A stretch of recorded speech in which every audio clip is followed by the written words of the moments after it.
Hey everyone, I'm doing a special independent video, no Steven today, of a genre I think is typically underused. As you saw, that was Making History, the Great War. Alright, now, unfortunately the launcher cannot be recorded, otherwise I would give you a nice little view of that, and once the game starts, the launcher kind of goes a little funky, but that's not important. Alright, so this game is basically a grand strategy game. And in grand strategy games, there's a little glitch. Hold on, let's see. Can I zoom in? Oh. I did not mean to do that. But Making History is part of a genre called grand strategy series type of thing. Uh-oh. See? There are a lot of things here you have to manage. Most notably, why does the American Navy have an Imperial German emblems on it? That's funny, but not overly game-breaking. Alright, well, as you can see by that little error down there, this game is still in beta on Steam Access. It's a good game. It's had, I would say, 2.5 predecessors because they made like an update version of one of the successors of the first game. In this series, there are three games: Making History, The Calm and the Storm, Making History Gold Edition, Making History 2, The War of the World, and then this one, number 3, Making History The Great War. Now, with the two previous games, they took place in World War II. It was made a point that the first game and the second game, their user interfaces, they were slightly different, at least when I last checked my version of the first game and the latest version of the second. So, let's see. In order to save some fuel, I'm just gonna sneak these ships into port, because who wants to waste fuel? Alright, now I've played this game for a little while. I was part of the early access team to go help these things. And to help them develop the game, I've made a few posts in there. And here on the Minecraft Starship channel, we like to give you quality content, so I'm going to tell you what I know about this game, despite my lack of playing it in recent times. Alright, so up here at the top we got this bar. So, road capacity, railroad capacity, and shipping capacity. Now you're going to need either one or a combination of all three of these to trade with other nations in this game. So, okay, also down here's the mini-map. Click on it, go anywhere you want on the world. So, okay, let's say I click France. Well, I propose a trade access treaty. Those are important. I'll get into that later. Propose trade agreement. Alright, so look. Coal. Buy coal. And the amount that I would want to sell. And then here's our shipping capacity. I can either do this and have it be my responsibility. I have to take care of shipping and the like. Or they can. Now, I'm just going to assume this is accurate, but I could very well be wrong, so don't take my word on it. If you are at peace and you are trading with them and you use your shipping capacity and they happen to be at war with, let's say, Germany, the German submarines will not attack your ships. But if you're using their ships for shipping capacity, although that will spare you some up here, it will. You could not get the resources that you require. Alright, let's go back home. Alright, so click here, brings up your version of the panel that I just clicked for France. You got the tax level,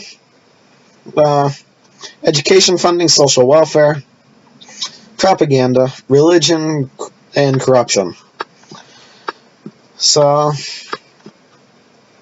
alright, these are very important things. Down here, information that you want. You want to know your world power ranking, the amount of strength your military has in comparison to others. I have the 8th strongest military in the game right now. The amount of production that you can do, so like you can increase the amount of stuff you can make. So I could make a university, a fishery, a power station, all that. The more of these things you have, the more production that you can produce. The more production that you have, the more production you can produce. No shit. Alright, so when you see me doing these review games and all that, I'm probably going to be a little bit more vulgar than I am with Steven, because he's more nitpicky about this. But I say, who cares?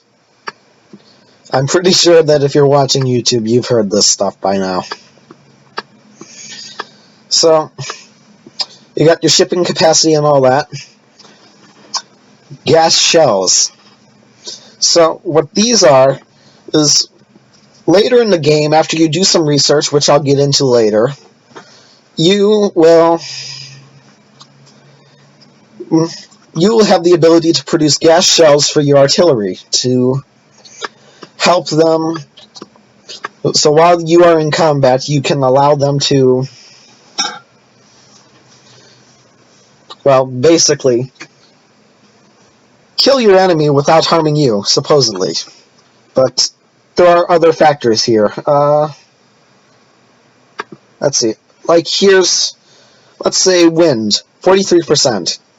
That means that if I were to use a gas shell while there's a battle going on here, that there's a 43% chance of the gas from that shell also affecting my units. Something to keep in mind. While using artillery, you have a flat 50% chance of either hitting the enemy or hitting yourself. But, let's see, do I have any airplanes around? Yep, this will allow me to go show you another tab. Airplanes, so, rigid airship. Where are you guys at? Okay, this interface has changed a little bit since I've last played, but concept will be the same. Alright, well, we're not going to find the rigid airship, but for each, aircraft that you have, that lowers the chance of you hitting yourself by 1%. So, if you want to make sure that there's no way that you can end up hitting yourself, you'll want 50 airplanes in a battle. Either fighters, bombers, or rigid airships. It doesn't matter. Although rigid airships, I believe, do have an extra range and all that. Oh, look, there's the rigid airships. Wait, what? It says there's one fighter, but haha, glitch. Glitch. Just because there are these little glitches here and there, don't consider turning away from this game because it's a very nice game. Yeah, that's artillery and gas shells and how they work in basics. Now, there is a game manual for this on Steam if you get it, so don't worry, you will get the information you need to know a lot better than you can get from me. Alright, so this is arms. Your military uses arms while just sitting around like they are right now. While they are moving, they use more arms. While in combat, like the two Mexican factions here are, you'll use even more arms than movement. Next to that is fuel. Now, let's see. Here, I believe. This is a refinery. So, I will set this refinery, instead of making money for me, sorry, instead of making money, I'll have it make fuel. See, it's in the green now. But fuel requires oil. Oil comes from a hole in the ground. If you don't know that, I am very disappointed in you. Shame on you. Alright, so you want to increase your oil output. So expand output. It's going to increase the maintenance and all that. Actually, while we're here, let's bring this up. Alright, this is interesting. So you see, Territorial Claims.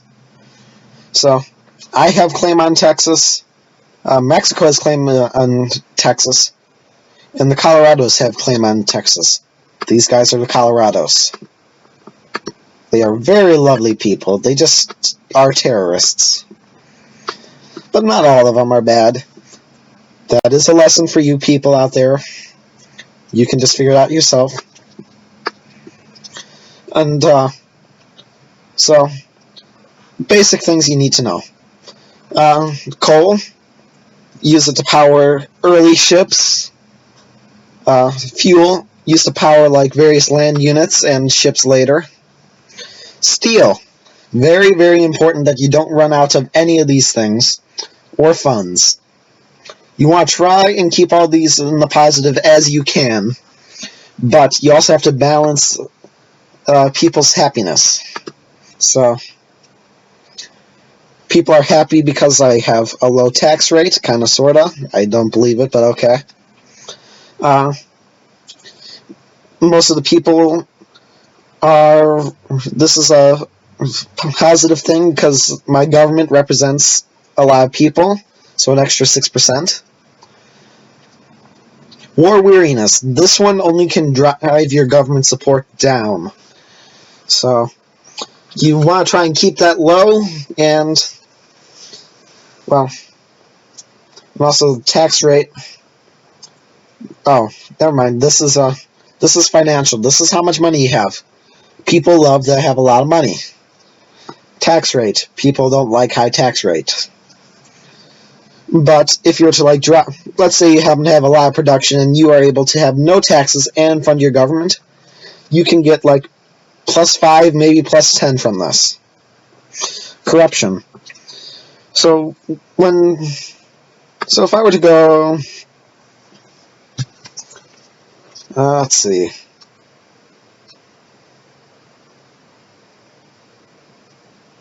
Let's go scroll through these.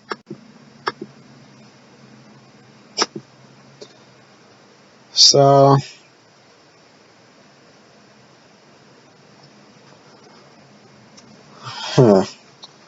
again, the interface has changed a little bit. I am sorry. So yeah, well, while I'm trying to think about how to phrase this, since what I know is wrong. Okay, so in the diplomatic actions, you can declare war, cut diplomatic ties, which basically means that anything but the declare war and establish diplomatic ties, which is what this change is to, are the only two options you have. Every other option down here, gone. So, you don't go... But there are some nations that I don't have diplomatic ties to. Do I have diplomatic ties to you?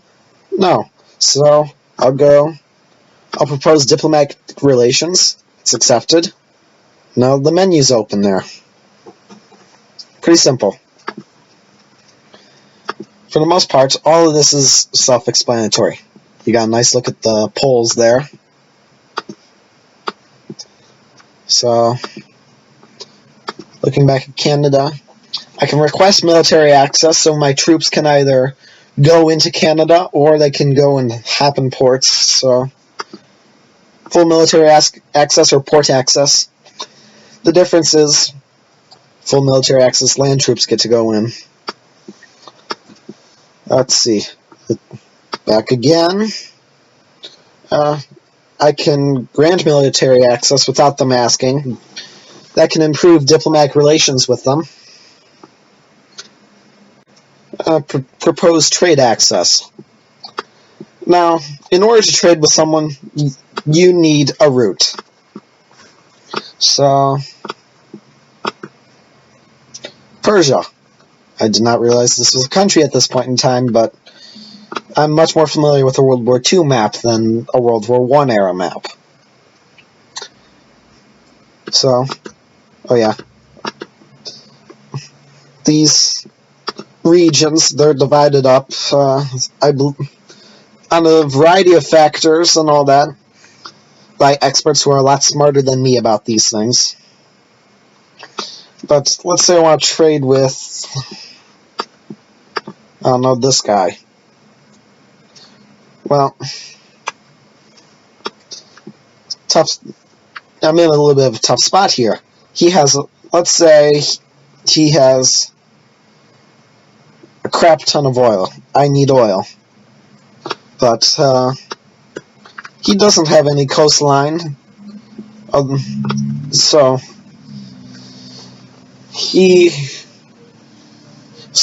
in order for me to get the oil, what I have to do is British India. I have to propose a trade access treaty. Now my shipping capacity can go through his territory to get here. So a ship would stop, I don't know, here, and the trucks or railroad cars will go back and forth to get this stuff. But let's say I start producing oil on my own now, and I stop the trade with him.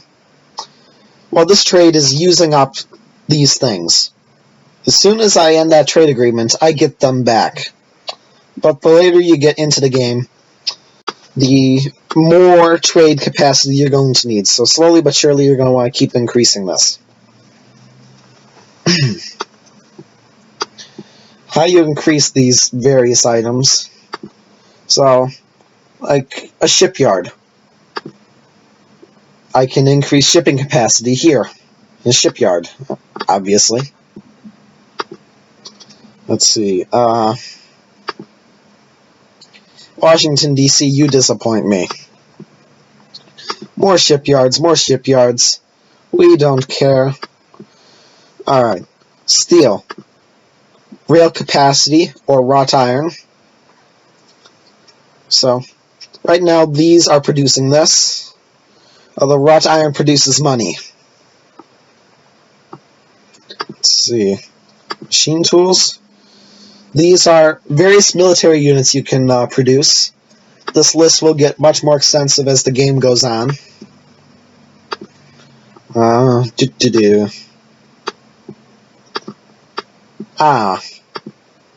So right now this is producing cars, it's giving me money, or I can do road capacity and increase this.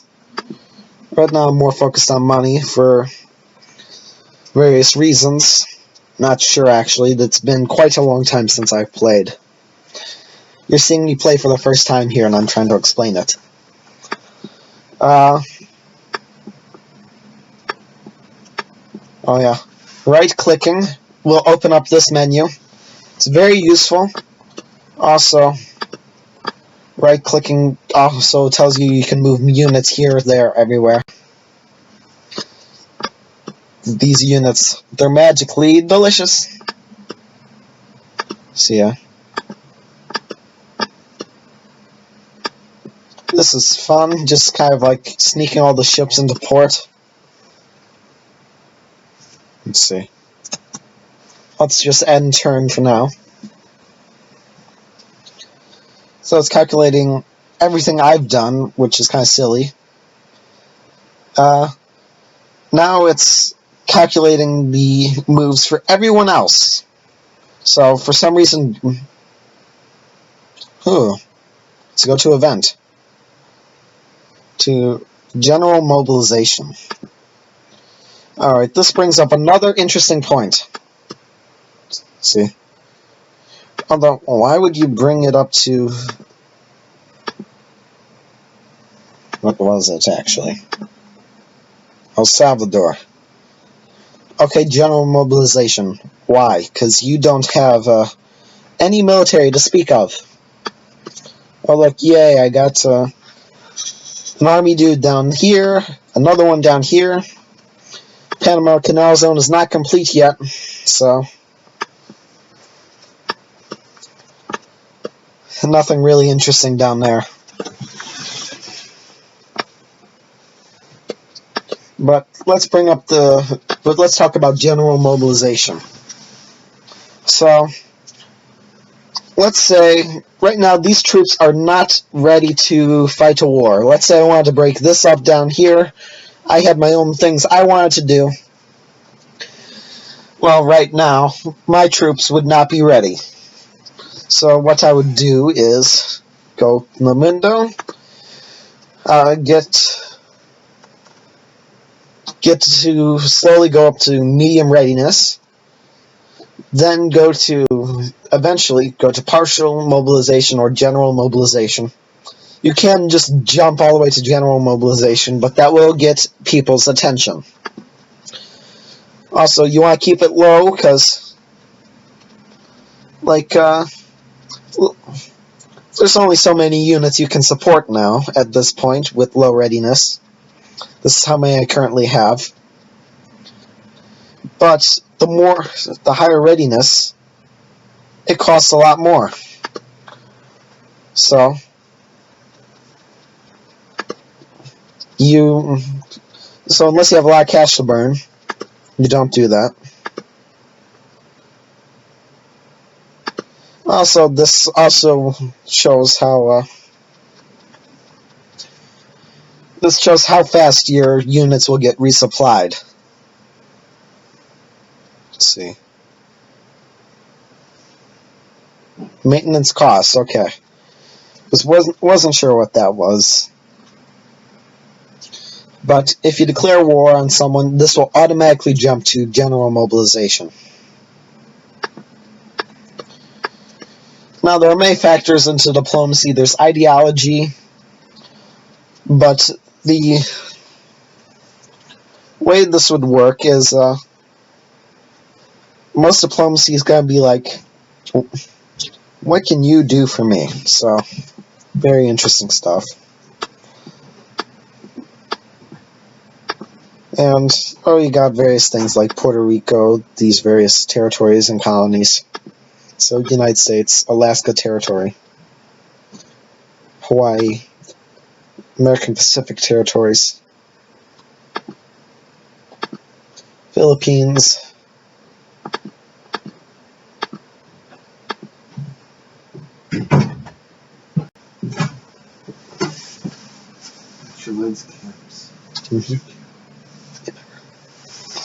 So,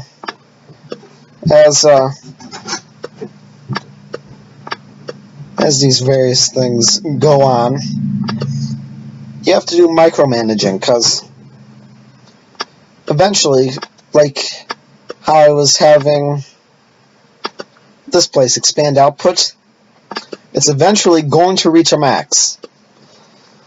Now, if you have unpaved roads or the like, you cannot produce any resources in that region. It also has to connect to another region that has something better than unpaved roads. But beyond that, you could get here with the railroads and then do a road to here or whatnot, and it wouldn't matter. So, gotta pay attention to this. But let's say I need to upgrade to medium density rail. Pay attention to this. This will start going down, because we'll start using up that infrastructure for the various... Well, it's just going to increase the amount of... decrease the amount of railroad cars you have at your disposal for trade. It's a very complicated game. I highly doubt anything you'll get from me will be advanced enough. Okay, no active research. Let's try and fix that. Where do I have a university?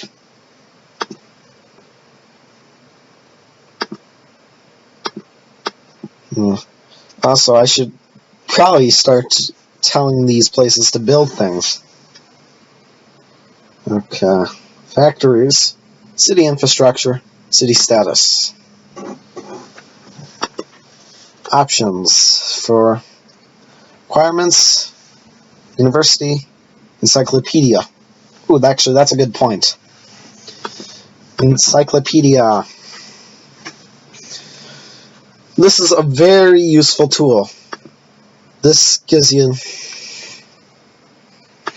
will give you various information that you need. So, bombers.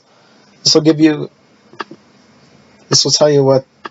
stats, a description, and the unit model. Right now I'm using the full unit model set, so each of these will have different they'll have different ideas. So my level 4 fighter or level 5 fighter will look very different than Germany's, supposedly. But as you go through, and get... As you're doing this, you get more and more advanced equipment. Let's say ships. Pre-dreadnought. This ship uses coal to fuel itself. This is a very basic battleship. It's the first battleship you can unlock in the game. Dreadnought itself also uses coal, but this is the type of battleship that defines the 20th century. Very interesting. This is the one that kicked it off. And then you got standard battleship. So this is the standard battleship.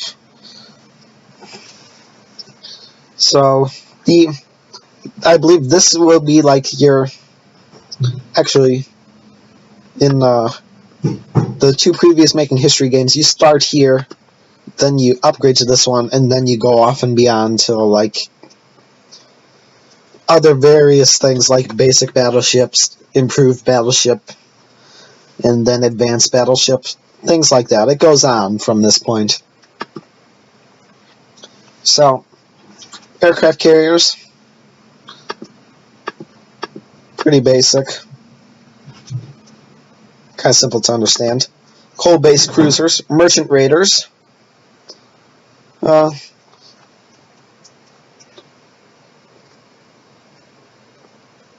I guess the way this description works is that they're kind of like destroyers in World War II. Protected cruiser. This one has armor.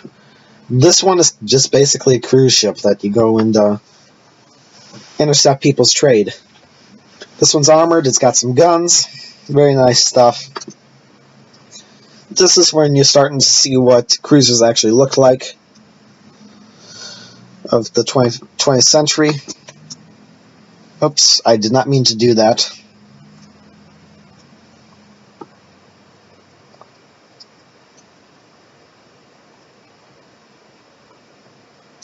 Whoa, what is this, 4 turns without me doing anything?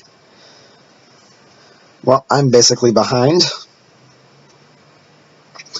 Here's an event that is worthy of my attention, but nothing really. Ooh, 1961. Nothing special happened that year. So, these are world events that are going on.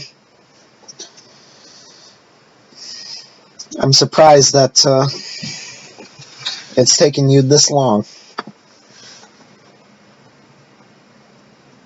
So we are transferring United States, as the United States are transferring some gold to the Dominican Republic. We're no longer doing that. So battle cruiser, heavy cruiser, destroyers, torpedo boat destroyer. It's basically just cannon fodder.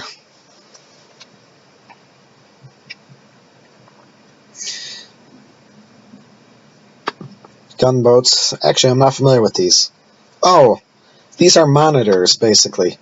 They're good for coastal bombardment and shallow waters. You probably don't want to take them too far. Coastal submarines, patrol submarines, long-range submarines, troop ships. You gotta research these. Actually, that brings up an interesting question. When I last played, troop ships used up shipping capacity. The question is, do they still? So monitor, torpedo boat destroyer, cruisers, dreadnought, submarines, merchant raiders. So most likely they're still using the shipping capacity to move overseas. So you're going to want a crap ton of shipping capacity. Alright, let's have all my cities start doing interesting things. Because interesting things are good things. So, let's just do this. Right now,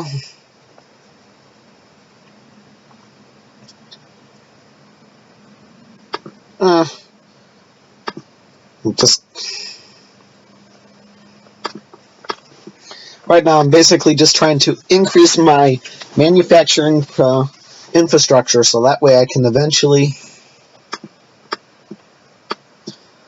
allow myself to expand.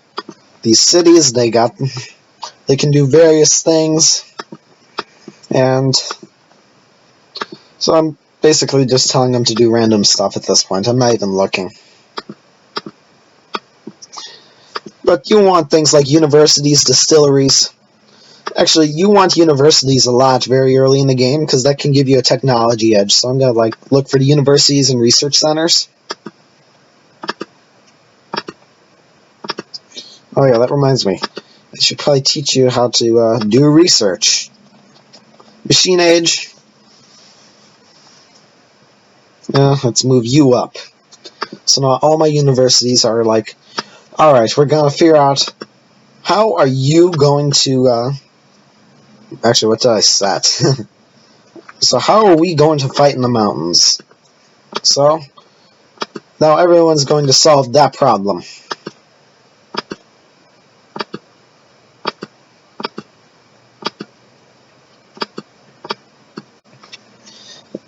Actually, while I'm thinking about this now, let's look at these things on the user interface. So, these are the global reports. That's basically everything that showed up at the beginning of the turn to tell me what's going on in the world. These are internal things that are within, just my government. Some of these are basically breakdowns of this. My relations with other countries and the things they do. This will tell me if the university happens to finish. It's basically that. If I want to do a private trade with someone, I'll see it here, or they'll send me one here. These will tell me how battles are going if I'm engaged in one. Combat reports. This goes along with this one, but these will tell you things about wars you're not involved with. Stability. I'm actually not quite sure what that is. Options. Options. Let's leave you on research. So, the encyclopedia, the menu, trade. This is an interface I will not be going into this video.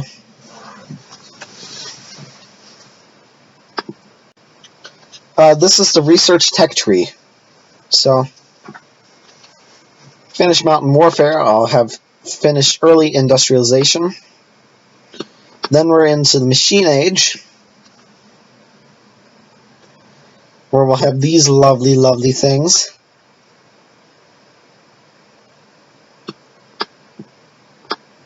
And, whoa, whoopsies. And you can just click on each one of these things, so this will take it to its encyclopedia page. So strategies, actually that's locked right now. Various productions and what they do.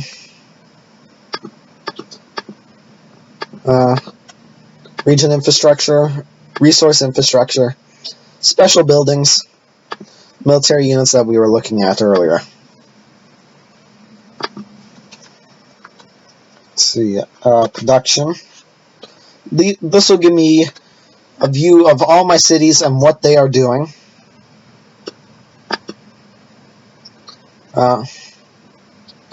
Land units, they're telling me what they're doing. City list.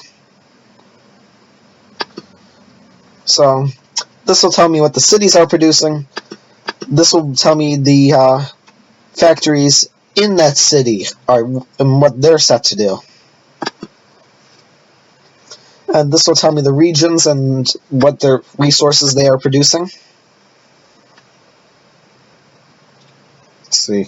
That was government. We've been to this tab already. These are all like the colonies, puppet nations, territories I have. These are all the cultures. So, Panama Canal Zone, the people who live there are Panamanian. I hope I did not butcher that. Government programs, aid, basically.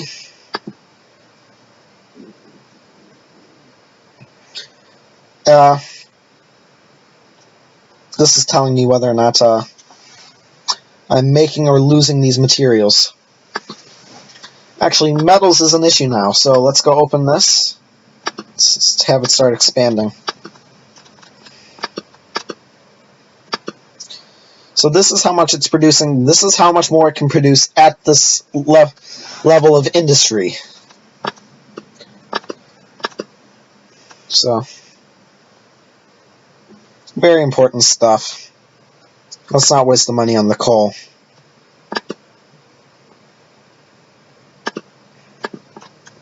I find regions that have all three things particularly valuable. Also, if I'm not mistaken, in this game, can change the cities. You can make this city your capital. Oops, don't do that.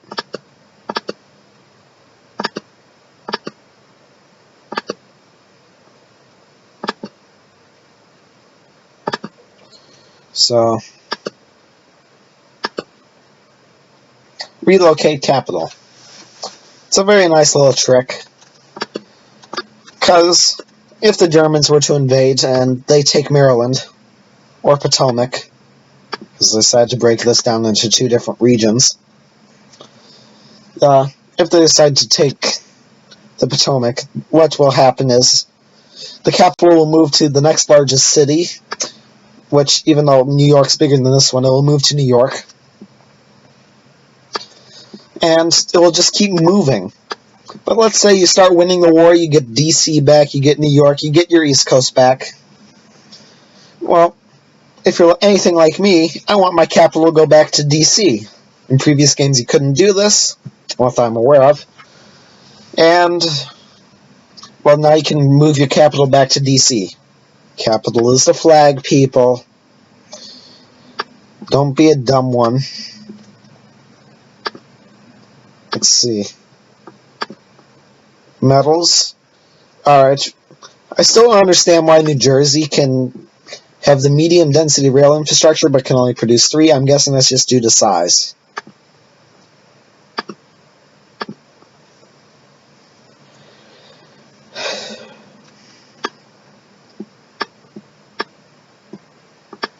Let's see, I'm trying to think.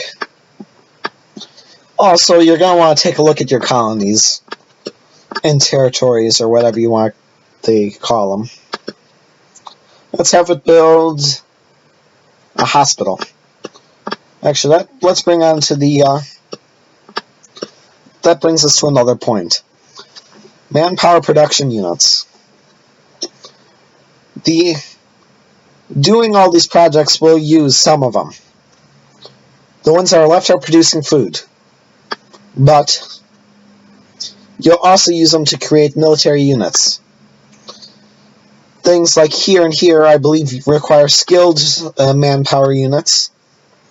Also, upgrading regions also requires manpower units. So you can't overextend your reach.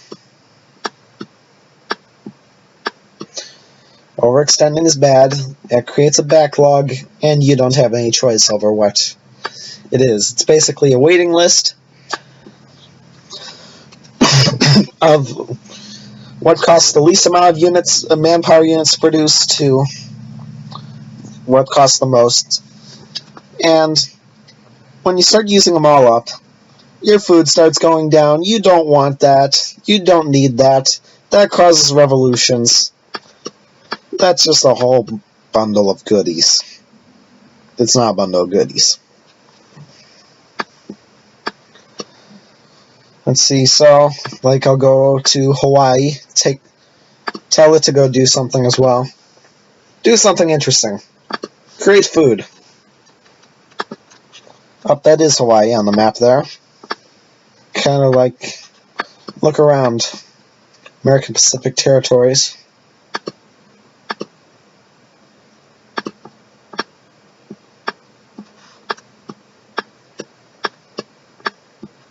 The map is very different in this game than any you will most likely recognize.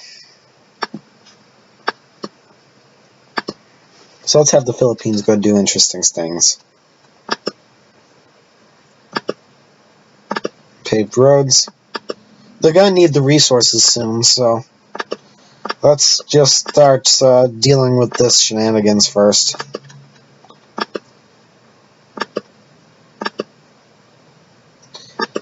Now this creates an interesting relationship between me and my colonies and the like. I'm not getting into explaining how that works, but it's interesting.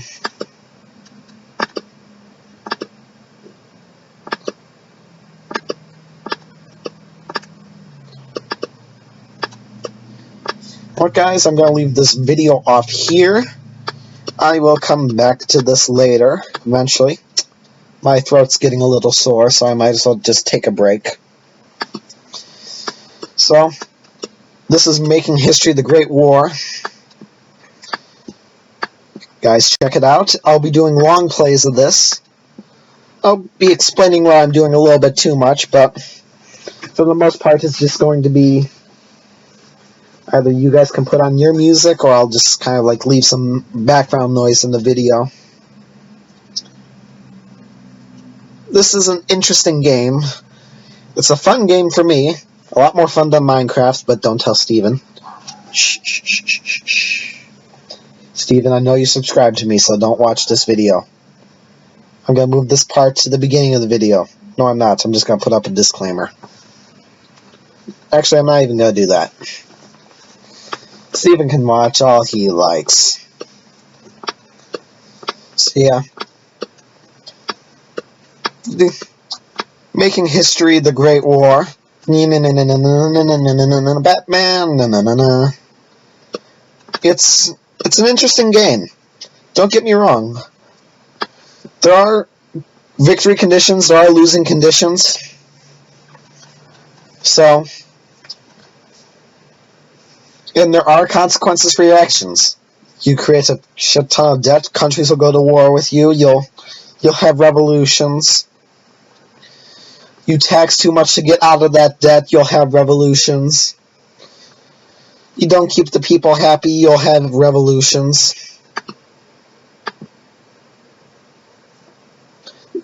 It is a juggling act, but that's why it's turn-based. It's not like Rise of the Nations. I'll probably do a Let's Play of that sometime. But in this game, you have the ability to look and think about what you are doing, and the ability to change it before you actually take your turn.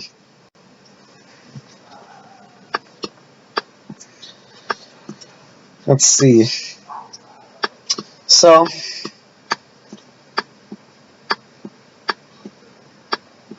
oh, actually, before I go, we haven't talked about this. Standard view. This is basically a geographical map with the borders drawn in. I don't like it, personally. I like the political view best. Bigger contrast between nations. Empire maps. So, United States, territorial waters, puppet states, which I believe is Puerto Rico, or in Philippines. I don't know. That's not important. Dependencies, United States, colonies, protectorates. Colony, protectorate.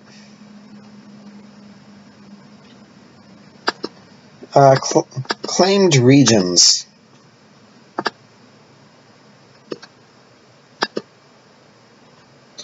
Contested regions. You can see Mexico wants a big bite of me. This will strain diplomatic relations with them, but tough luck. Territorial disputes. No, I'm not actually sure what those do. Spheres of interest. United States, national interest, possessions. Pretty simple.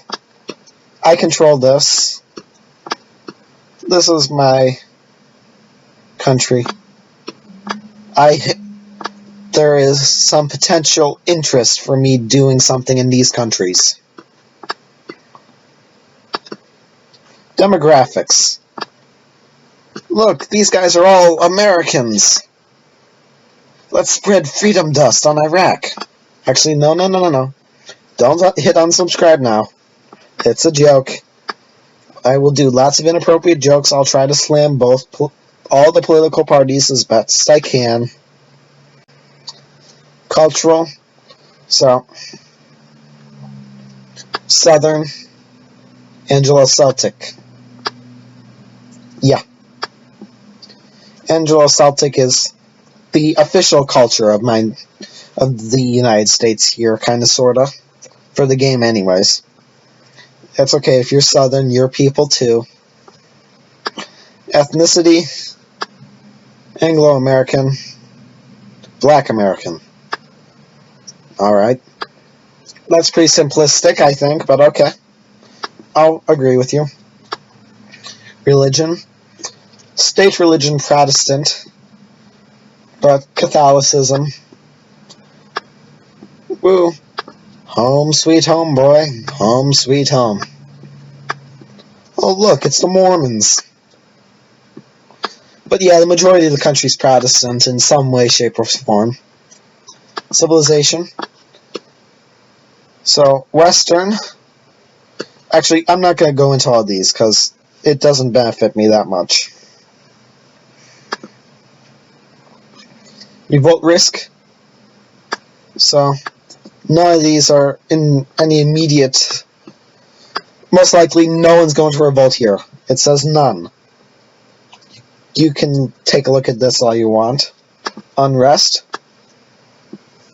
This is basically the geographical map, but anyone who's rioting is in yellow. You'll want to put troops in that region. Uncontrolled, you're going to need troops and capture it within X period of time, or else it becomes an independent nation, and you could get penalized by other nations for attacking it. National stability, this is basically revolt risk. Kinda, sorta.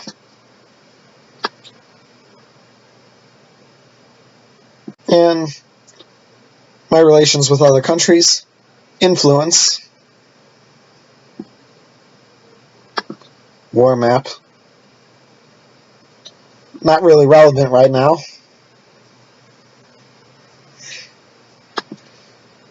Infrastructure, very important if you want to upgrade your infrastructure so you can produce more resources and all that. This can increase your efficiency with the food. So I can make more food with less people. Very good for war. Very good. Airbase. Airbase, airbase. Fortress. I don't think I have any of those here. These are color-coded. Coastal defenses. And color-code these two. Can do the same with trenches. These are all the resources.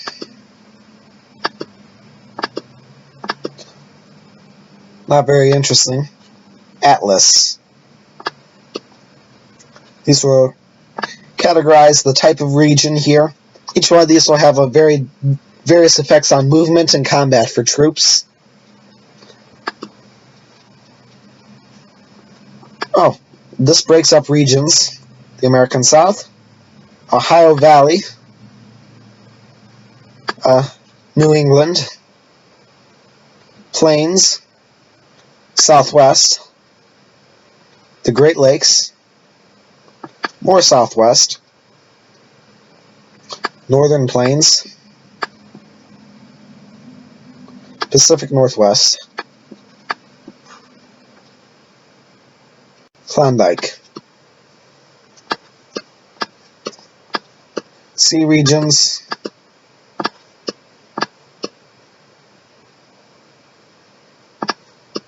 yeah, very interesting stuff here. Very, very interesting, despite it. Oh, and these are the continents, in case you forgot what continent you live on. Supply. This keeps track of how well your nation is able to do its resupply troops and stuff.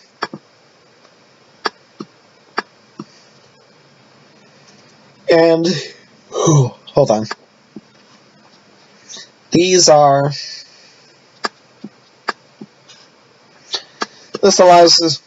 this also ties in with how you resupply your troops and all that, how quickly. Trade routes, trade access, etc., ditto, ditto.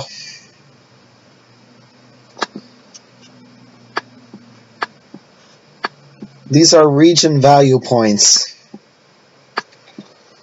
These will basically rank the most valuable regions you have. So I'm guessing most likely this is where they're going to try to invade. Power status. Ooh, I'm a great power. Regional power. Oh, that's a world power.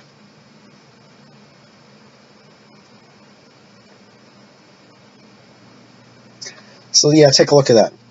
9th place. 2nd place. Back to political. Alright, this time we're ending the video for real. I'll do a let's play of this starting soon. And, well, I don't know. There'll be less commentary during a Let's Play. I decided that my voice hurts after doing this. I probably should have brought water in here with me. But this is it. Making History the Great War. We'll soon be ready to play for a full version soon. I believe the game's being officially released February 27th. I could be mistaken there. Don't quote me on that. I could get in trouble with Ralph, one of the developers for this game. That's right. I'm on first-name basis with a developer. Actually, I just know his first name. But Making History the Great War. Check it out. Also check out Making History 2 War of the World. On Steam, you'll have access to Making History The Calm and the Storm. You will not have access to Making History Gold Edition, which is The Calm and the Storm, but it's kind of upgraded. Who knows, they could be the same thing. I had The Calm and the Storm on a disc set, so at the National World War II Museum in Louisiana. So, shout out to anyone who happens to be living in Louisiana. But, yeah, I got a hard copy there, so it doesn't get upgraded, and it could be that the one they sell on Steam is the gold edition.